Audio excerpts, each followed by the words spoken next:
அனைவருக்கும் வணக்கம்.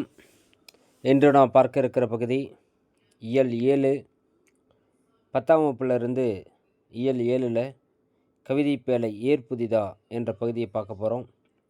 கூப்பர் அவர்கள் எழுதிய அற்புதமான ஒரு கவிதை பேழை. தமிழ் தகுதி தேர்வுக்காக படிச்சிட்ருக்கிற அத்தனை அன்பர்களுக்கும் இந்த காணொளி மிகவும் பயனுள்ளதாக இருக்கும்னு நினைக்கிறேன். ஏற்கனவே 6 இயல்கள் பார்த்துருக்குறோம். 7வது இயலில் உரைநடை பகுதி பார்த்துருக்குறோம். இப்போ நம்ம கவிதை பேழையை பார்க்க போகிறோம். ஏற்புதிதா என்னும் கவிதை கூப்பாரா படைப்புகள் என்னும் நூலில் இடம்பெற்றிருக்கிறது. ஏற்புதிதா என்னும் கவிதை கூப்பாரா அவர்களுடைய கூப்பா ராஜகோபாலன் அவர்களுடைய படைப்புகள் என்னும் நூலில் இடம்பெற்றிருக்கிறது. 1902ஆம் ஆண்டு கும்பகோணத்தில் பிறந்த கூப்பா ராஜகோபாலன் மிகச்சிறந்த ஒரு சிறுகதை ஆசிரியர், ஒரு கவிஞர், நாடக ஆசிரியர், மறுமலர்ச்சி எழுத்தாளர் என பன்முகம் கொண்டவராக திகழ்கிறார். தமிழ்நாடு, பாரத மணி, பாரத தேவி, கிராம ஊழியன் ஆகிய இதழ்களில் ஆசிரியராக பணியாற்றிய பெருமை கூப்பராவுக்கு உண்டு. இவருடைய மறைவுக்கு பின்னர் இவருடைய படைப்புகள் நூல்களாக தொகுக்கப்பட்டிருக்கிறது. சங்க தமிழரின் திணைவாழ்வு வேளாண்மையை அடிப்படையாக கொண்டதாக இருந்தது. வேளாண்மை செழிக்கவும் மானுடம் தலைக்கவும் சித்திரை திங்களில் நடத்தப்படும் பொன்னேர் பூட்டுதல் தமிழர் பண்பாட்டின் மகுனமாக திகழ்கிறது. இந்த பகுதியிலிருந்து ஒரு சில பயிற்சி வினாக்கள். பொன்னேர் பூட்டுதல் என்னும் நிகழ்ச்சி எந்த மாதத்தில் நடைபெறக்கூடிய ஒரு நிகழ்வு அப்படின்னா எந்த மாதத்தில்? சித்திரை மாதம். கூப்பா ராசகோபாலன் பணியாற்றாத இதழ் இது. குயில் என்பது பணியாற்றலை. குயில் என்பது பாரதிதாசனது. தமிழ்நாடு, பாரதமானி, பாரத தேவி இதெல்லாம் கூப்பராவது. குயில் என்பது பாரதிதாசனது.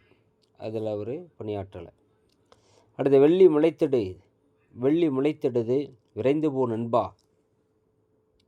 வரிகளின் ஆசிரியர் யார் அப்படின்னு பார்த்தீங்கன்னா கூப்பா ராசகோபாலன் தான். கூப்பா ராசகோபாலன். அடுத்தது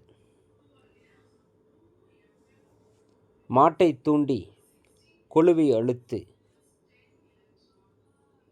மாட்டை தூண்டி கொழுவை அமுத்து மண்புரளும் மலைவெளியும் இவ்வடிகளின் ஆசிரியராக இடம்பெற்றவர் கூப்பா ராசகோபாலன் தான். தமிழ்நாடு, பாரதமணி, பாரத தேவி, கிராம ஊழியன் ஆகிய இதழ்களில் ஆசிரியராக பணிபுரிந்தவரும் கூப்பா ராசகோபாலன் தான். மாட்டை பூட்டி காட்டை கீறுவோம் இவ்வரிகள் இடம்பெற்ற நூல் எந்த நூல் அப்படின்னா ஏற்புதிதா. அடுத்தது தமிழர் பண்பாட்டின் மகுடம் என்று அழைக்கத்தக்கது எது? பொன்னேர் பூட்டுதல்.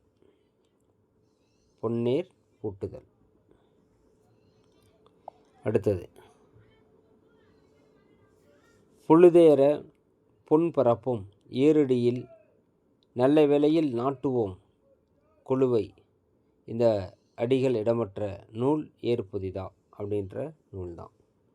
ஏற்புதிதா அப்படின்ற நூல். அடுத்த பகுதி கவிதை பேழை மெய்கீர்த்தியை பற்றி பார்க்க போகிறோம். இதுவும் இயல் 7ல் இருக்கக்கூடிய ஒரு அற்புதமான ஒரு பகுதி. கோப்பரகேசரி, திருபுவன சக்கரவர்த்தி என்றும் பட்டங்கள் கொண்ட 2ஆம் ராசராச சோழனது மெய்கீர்த்தியின் ஒரு பகுதி தான் இந்த பாடமாக வச்சிருக்கிறாங்க. இந்த மெய்கீர்த்தி பகுதியின் இலக்கிய நயம் நாட்டின் வளத்தையும் ஆட்சி சிறப்பையும் ஒரு சேர உணர்த்துவதாக இருக்கிறது. இவருடைய மெய்கீர்த்திகள் 2, அதில் ஒன்று 91 அடிகளை கொண்டது. அதில் 16 முதல் 33 அடிகள் இந்த பகுதியை பாடமாக வச்சிருக்கிறாங்க. இந்த பகுதியிலிருந்து தமிழ் இணைய கல்விக் கழகத்திலிருந்து பெறப்பட்டது. இப்பாடப்பகுதியான மூலம் எங்கிருந்து எடுக்கப்பட்டது அப்படின்னா தமிழ் இணைய கல்விக் கழகத்திலிருந்து எடுக்கப்பட்டது. முதலாம் ராசராசன் காலந்தொட்டு மெய்கீர்த்திகள் கல்லில் வடிவிக்கப்பட்டிருக்கிறது. மெய்க்கீர்த்திகள் கல்வெட்டின் முதல் பகுதிகள் மன்னரை பற்றி புகழ்ந்து இலக்கிய நயமட எழுதப்படும் வரிகளாகும். மெய்க்கீர்த்திகள் புலவர்களால் எழுதப்பட்டு கல் தச்சர்களால் கல்லில் பொறிக்கப்பட்டதாக இருக்கிறது. தஞ்சாவூர் பெரிய கோவிலில் 11ஆம் நூற்றாண்டைச் சார்ந்த தமிழ் கல்வெட்டு கல்லில் பொறிக்கப்பட்டுள்ளது. இதிலிருந்து ஒரு பயிற்சி வினாக்கள். யாருடைய காலத்தில்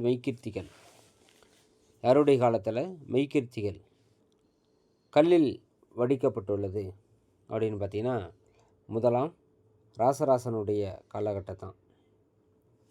அடுத்து கோப்பர கேசரி, திரிபுவன சக்கரவர்த்தி என்ற பட்டங்களை கொண்டவர் யார் அப்படின்னா, முதலாம் ராசராசன் என்று சொல்லலாம். அடுத்து யாருடைய காலத்தில் மெய்க்கீர்த்தி என்ற பெயர் மாறியது அப்படின்னா, சோழர்களுடைய காலகட்டம்.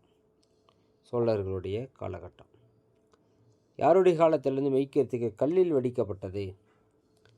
யாருடைய காலத்தில் மெய்க்கீர்த்திகள் கல்லில் வடிக்கப்பட்டது அப்படின்னா, முதலாம் ராசராசனுடைய காலகட்டம். மெய்க்கீர்த்தியினுடைய முன்னோடியாக திகழ்வது எது அப்படின்னு பார்த்தீங்கன்னா, பதிற்றுப்பத்து சொல்லலாம்.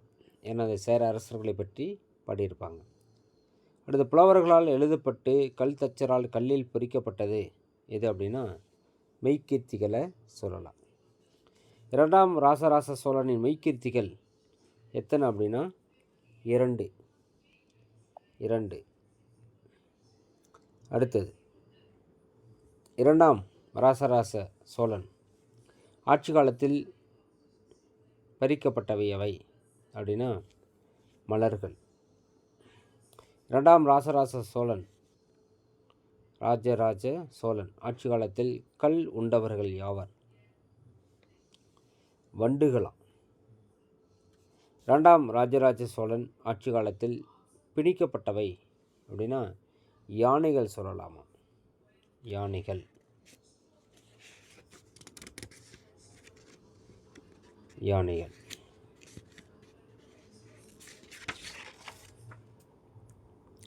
அடுத்த பகுதி அதே இயல் 7 கவிதைப்பேழை சிலப்பதிகாரம் இருக்குது. சிலப்பதிகாரம் புகார் காண்டத்தின் இந்திரவலா ஊரெடுத்த கதையிலிருந்து இந்த பகுதி எடுத்து கொடுத்துருக்குறாங்க. 50 காப்பியங்களில் ஒன்று சிலப்பதிகாரம் சொல்லலாம். முத்தமிழ் காப்பியம், குடிமக்கள் காப்பியம் என்று சிறப்பிக்கப்படுகிறது. மூவேந்தர் பற்றி சொல்வதால் மூவேந்தர் பற்றிய செய்தி இடம்பெற்றிருக்கிறது. அதனால் மூவேந்தர் காப்பியம் என்று சொல்லலாம். புகார் காண்டம், மதுரை காண்டம், இஞ்சி காண்டம் 3 காண்டங்களை 30 காதைகளை கொண்டது. கோவலன் மணிமேகலை மாதவி வாழ்க்கை பற்றி சொல்லுகிறது. மணிமேகலை காப்பியத்துடன் கதை தொடர்பு கொண்டிருப்பதால் இவ்விரண்டும் இரட்டை காப்பியங்கள் என அழைக்கப்படுகிறது. சிலப்பதிகாரத்தின் ஆசிரியர் இளங்கோவடிகள் தான். சேர மரபை சேர்ந்தவர். மணிமேகலையினுடைய ஆசிரியர் சீத்தலை சாத்தனார். கோவலன் கண்ணகி கதையை கூறி அடிகள் நீரை அருளுக என்றதனால் இளங்கோவடிகளும் நாட்டுதை யாமோர் பாட்டுடை செய்யுள் என்று இக்காப்பியத்தை செய்தார் என்று சொல்லலாம். இதில் தான் இப்போ வினாக்கள் கேட்டிருந்தாங்க காலேஜ் டிஆர்பியில். அதுக்கு முன்னாடி பிஜிடிஆர்பியில் இதே வினா கேட்டிருந்தாங்க. அடிகள் நீரை அருளுக அப்படின்னு சொன்னது யார்? அவர் சொன்னவர் யாருன்னா சீத்தலை சாத்தனார். இளங்கோவடிகளை பற்றி சொல்லியிருப்பார். நாட்டுதை யாமோர் பாட்டுடை செய்யுள் என்று அதை ஏற்றி எழுதியவர் யாருன்னா இளங்கோவடிகள். காவிரிப்பு பட்டணத்திலிருந்து கண்ணகியின் கோவலனும் திருவரங்கம் மற்றும் உறையூர் வழியாக குடும்பாலூர் என்னும் இடத்தை அடைந்தனர் என்று சொல்கிறாங்க. காவிரிப்பு பட்டணத்திலிருந்து கண்ணகியின் கோவலனும் திருவரங்கம் மற்றும் உறையூர் வழியாக குடும்பாலூர் என்னும் இடத்தை அடைந்தனர். அடுத்து தன்னவன் சிறுமலையின் வலப்பக்கம் வழியாக சென்றால் மதுரையை அடையலாம். இடப்பக்க வழியாக சென்றால் அது திருமால் குன்றம் அழகர்மலை வழியாக மதுரை செல்லலாம். இவ்விரண்டுக்கும் இடைப்பட்ட வழியில் சோலைகள் மிகுந்த ஊர்களும் காடுகளும் உள்ளன. அவ்வழியாக சென்றால் 3 வழிகள் சந்திக்கக்கூடிய மதுரை பெருவழியை அடைந்து மதுரை செல்லலாம் என்று சொல்லுகிறார். கோவலனையும் கண்ணகியையும் கவுந்தியடிகள் தான் இடைப்பட்ட அந்த வழியை அழைத்து செல்கிறார். கோவலனையும் கண்ணகியையும் அந்த கவுந்தியடிகள் தான் இடைப்பட்ட வழியில் அழைச்சிட்டு போகிறாங்க. மதுரையில் கணவனை இழந்த கண்ணகி மதுரையிலிருந்து வைகையில் தென்கரை வழியாக நெடுவேல் குன்றம் அதாவது சுருளிமலை சென்று வேங்கை காணல் என்னும் இடத்தை அடைகிறாங்க. உரைப்பாட்டு என்னும் சிலப்பதிகாரத்தில் வரும் தமிழ்நடை இது உரைநடை பாங்கில் அமைந்திருக்கக்கூடிய ஒரு பாட்டு. வாய்க்காலில் பாயும் நீரை வயலுக்கு திருப்பி விடுவது மடை. உரை என்பது பேசும் மொழியின் ஓட்டம். இதனை செயல்களாகிய வயலில் பாய்ச்சுவது உரைநடை பாட்டு மடையாகும். இதில் இடம்பெறக்கூடிய பயிற்சி வினாக்கள்: குடிமக்கள் காப்பியம் என்று சிறப்பிக்கப்படுவது எது அப்படின்னா சிலப்பதிகாரம் தான். குடிமக்கள் காப்பியம் என்பது சிலப்பதிகாரம். இரட்டை காப்பியங்கள் என்று எதை சொல்லலாம்னா சிலப்பதிகாரம், மணிமேகலை சொல்லலாம். சிலப்பதிகாரம், மணிமேகலை சொல்லலாம். அடிகள் நீரை அருளுக என்று கூறியவர் யார் அப்படின்னா சீத்தலை சாத்தனார். சீத்தலை சாத்தனார். சிலப்பதிகாரத்தை இயற்றியவர் யார் அப்படின்னா இளங்கோவடிகள் தான். மணிமேகலை இயற்றியவர் சீத்தலை சாத்தனார்.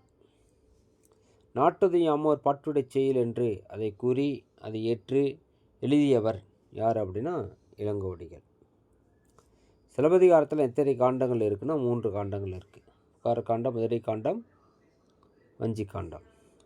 எவ்வளோ காதை இருக்குன்னா 30 காதை இருக்குது. சிலப்பதிகாரத்தில் மொத்தம் எவ்வளோ காதை? 30 காதை இடம்பெற்று இருக்கிறது. நெடுவேலி குன்றம் என்று எதை அழைக்கலாம் அப்படின்னா சுருளிமலை தான் நெடுவேலி குன்றம். ஐம்பெருங்காப்பிய முறை வைப்பு பற்றி கூறக்கூடிய நூல் எந்த நூல் சொல்லுன்னா திருத்தணிகை உலாவில் சொல்லியிருப்பாங்க. ஐம்பெருங்காப்பியங்கள் அப்படின்ற தொடர் இடம்பெற்றது மயிலநாதருடைய உரையில் தான். அதிலேயே திருத்தணிகை உலாவில் தான் ஐம்பெருங்காப்பியங்கள் என்ன அப்படின்னு முறை வைத்திருக்கிறாங்க. இந்திரவிழா ஊரெடுத்த காதை எந்த காண்டத்தில் இடம்பெற்றிருக்கிறது அப்படின்னு பார்த்தீங்கன்னா புகார காண்டம். மணிமேகலை காப்பியத்துடன் தொடர்புடைய காப்பியம் எது? மணிமேகலை காப்பியத்துடன் தொடர்புடையது அப்படின்னு பார்த்தீங்கன்னா சிலப்பதிகாரம் சொல்லலாம். ஏன்னா அது 2 இரட்டை காப்பியங்கள். உரையிடையிட்ட பாட்டுடை செயல் உள்ள உரைப்பாட்டு மடை என்ற தமிழ்நடை எந்த காப்பியத்தில் இடம்பெற்றதுன்னா சிலப்பதிகாரத்தில். அடுத்தது தூசும் துகிரும் ஆரமும் அகிலும் மாசிறு முத்தும் மணியும் பொன்னும். இந்த அடி இடம்பெற்றது சிலப்பதிகாரம். கல்விற்கு மகளிர் எவ்வாறு அழைக்கப்படுறாங்க அப்படின்னா நுழைச்சியர் என்று அழைக்கப்படுகிறார்கள். பல்வகை தெரிந்த பகுதி பண்டமுடு கூலம் குவித்த கூல வீதியும் இவ்வரி இடம்பெற்ற நூல் சிலப்பதிகாரம் ஆகும். அடுத்தது கோவலனையும் கண்ணகியையும் மதுரைக்கு அழைத்து சென்றவர் யார்? கவிந்தியடிகள். அழகர்மலை என்று அழைக்கப்படக்கூடியது திருமால் குன்றம், அதுதான் அழகர்மலை. பவளம் என்னும் பொருளை தரக்கூடிய சொல் துகிர். கண்ணுள் வினைஞர் அப்படின்னா ஓவியரை தான் கண்ணுள் வினைஞர் அப்படின்னு சொல்கிறாங்க, ஓவியர். அடுத்தது சிற்பியை குறிப்பிடக்கூடிய சொல்லை குறிப்பிடுக. சாலியர்னா சிற்பியை சொல்கிறாங்க, கண்ணுள் வினைஞர் அப்படின்னா ஓவியரை சொல்கிறாங்க. கோவலன் கண்ணகி கதையை இளங்கோவடிகளுக்கு கூறியவர் யார் அப்படின்னா சீத்தலை சாத்தனார். குழலினும் யாழினும் குரல் முதலும் ஏழும். இவ்விடையில் ஏழும் அப்படிங்கிறது இசைகளை குறிக்கும். இதுபோல் இயல் 7 இருக்கிற பகுதியில் பார்த்துட்டோம். இன்னும் ஒரே ஒரு விரிவானம் மட்டும் இருக்குது பாக்கி இயல் 7. அதை நம்ம அடுத்தது ஒரு காணொளியில் பார்க்கலாம், சந்திக்கலாம். நன்றி. அனைவருக்கும் என் இனிய ஆங்கில புத்தாண்டு நல்வாழ்த்துக்கள். நன்றி, வணக்கம்.